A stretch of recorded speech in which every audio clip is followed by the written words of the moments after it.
Let's head south to Christchurch, where a family have found themselves stuck with a house that is too unsafe to live in and an insurance payout that is more than $2,000 short of what they need to repair it. This story is a cautionary tale really for anyone considering buying a house that has had repairs overseen by the Earthquake Commission. And it may serve as a test case if it gets that far.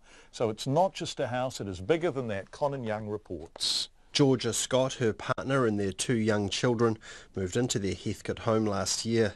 On their first night it caught fire, forcing them out again while repairs were carried out. While these were being done, it was discovered the earthquake damage to the foundations they thought had been repaired by the Earthquake Commission was still a problem. Georgia Scott says after a lot of toing and froing, EQC finally admitted it had failed to pick up on the original damage. Very quickly they went through the process of sending out engineers and geotechs and scope staff and surveyors and things, and they quickly established that yes, it was as per their original. So they've openly admitted from day one that it's their fault. EQC agreed to pay out close to $130,000, the maximum amount. The couple had gone over cap. This is the point at which a claim is handed to a person's private insurer, which then pays any additional money required to return the house to its pre-earthquake state. Except in this case, things are more complicated. Because the couple only found the quake damage after they had bought their home, and because the previous owners had not transferred to them the rights they had under their private insurer's policy, the private insurer was not willing to come to the party. This means Georgia Scott and her family are more than $200,000 short of the money they need to repair the quake damage to their home. It is heartbreaking. You know, you can't think of anything worse really in terms of when you buy a new house. And actually our words before popping the kids to bed were, you know, this is our forever home. Strangely enough, probably not the ideal words. Georgia Scott says it's a frustrating situation to be in, given they did everything they were supposed to do before purchasing their forever home. I mean, we're plasterers, we're in the trade. I know builders that have bought houses and are in our same situation now, and we did get a pre-purchase inspection, we did get a building surveyor through to do their bit. That's what they're qualified in doing.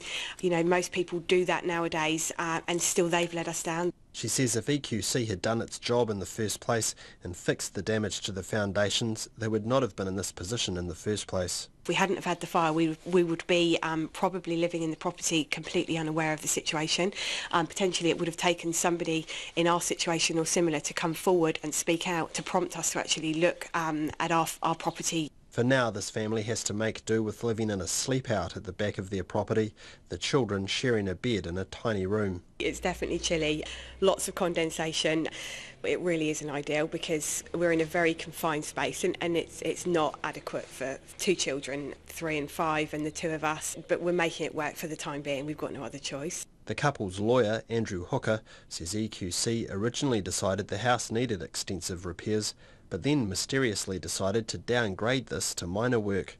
He says they're now preparing to take a case of negligence against EQC. We're saying that if EQC had assessed the house properly when they first looked at the house and had stuck to that original assessment, the house would have gone over cap, it would have been repaired properly by the insurance company, and they would now be suffering a loss of over $200,000. In a statement, EQC says it has reviewed the case and is satisfied the couple were paid enough to enable them to carry out their foundation repairs. It says the case was handed to the couple's private insurer, which has its own processes for settling claims. In Ōtautahi for Checkpoint, ko Conan Young tēnei.